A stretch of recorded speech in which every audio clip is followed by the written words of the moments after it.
এটি কোনো entertainment video নয়। এই ভিডিওর মাধ্যমে আমি তোমাদের সকলের কাছে অনুরোধ করছি একটু সাহায্যের হাত বাড়িয়ে দেওয়ার জন্য। আমার কোলে রয়েছে ছোট্ট আশমিকা।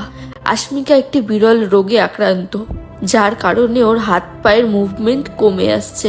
ওর 10 মাস বয়স, তবুও বসতে পারে না, এমনকি ঘাড়ও সোজা হয়নি। ওর ট্রিটমেন্টের জন্য একটা ইঞ্জেকশন প্রয়োজন, যার দাম 16 কোটি টাকা। আর সেই ইঞ্জেকশনটা ওকে 1.5 বছরের মধ্যে দিতে পারলে ভালো হয়। তোমরা বুঝতেই পারছো অ্যামাউন্টটা বিশাল। তাই আমরা সকলে হাত না বাড়ালে ওর পরিবারের পক্ষে সম্ভব না। আমরা সবাই কি পারি না এই ফুটফুটে মেয়েটার মুখের হাসি অটুট রাখতে?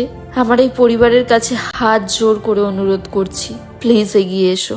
আমি আপনাদের কাছে এইটুকুই অনুরোধ করব, আপনাদের ছোট্ট ছোট্ট অনুদানই পারে একমাত্র আমার মেয়েটার জীবন ফিরিয়ে দিতে পারে।